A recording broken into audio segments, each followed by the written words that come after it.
പശ്ചിമേഷ്യൻ യുദ്ധത്തെ തുടർന്ന് മണ്ണെണ്ണയ്ക്ക് വില കൂടിയത് മത്സ്യത്തൊഴിലാളികൾക്ക് പ്രതിസന്ധി സൃഷ്ടിക്കുന്നു. 3 ആഴ്ചക്കിടെ 52 രൂപ 37 പൈസയാണ് ഉയർന്നത്. 50% മേൽ മണ്ണെണ്ണ വില ഉയർന്നതോടെ മിക്ക വള്ളങ്ങളും കരയിലായി. നിലവിലെ മണ്ണെണ്ണ വില 155 രൂപ 37 പൈസയാണ്.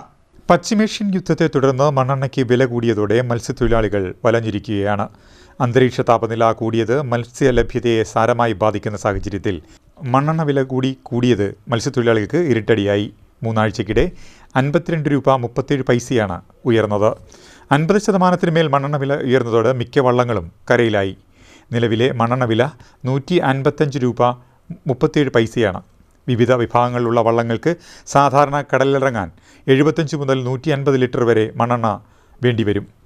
ഇതിന് ചിലവായിരുന്ന 7500 മുതൽ 15000 രൂപ വരെ വരുന്ന തുക ഇപ്പോൾ 11000 രൂപ മുതൽ 22000 രൂപയാണ് ഉയർന്നത്.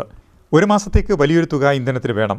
വരുമാനത്തിൻ്റെ വലിയൊരു ഭാഗം ഇന്ധനത്തിന് നീക്കിവെക്കേണ്ടി വരുന്നത് മത്സ്യത്തൊഴിലാളികളുടെ ഉപജീവനത്തെ നന്നായി ബാധിക്കുന്നു. 9.9 HP ഉള്ള മോട്ടോറിന് സബ്സിഡിയിൽ 7075 രൂപ നിരക്കിൽ പ്രതിമാസം 140 ലിറ്റർ മണ്ണെണ്ണയാണ് അനുവദിച്ചിരിക്കുന്നത്. എന്നാൽ ഈ വിതരണം താളം തെറ്റിയതിനെ തുടർന്ന് 50 മുതൽ 60 ലിറ്റർ ലഭിക്കുന്നുള്ളൂ. ഇതിനു പുറമെ പ്രതിമാസം 140 ലിറ്റർ മണ്ണെണ്ണയ്ക്ക് മത്സ്യഫെഡ് 50 രൂപ സബ്സിഡി നൽകുന്നുണ്ട്. ഇത് 1-2 ദിവസത്തേക്ക് മാത്രമാണ് പ്രയോജനപ്പെടുന്നത്. ബാക്കിയുള്ള ദിവസങ്ങളിലെല്ലാം മുഴുവൻ തുകയും നൽകിയാണ് മണ്ണെണ്ണ ഉപയോഗിക്കേണ്ടത്.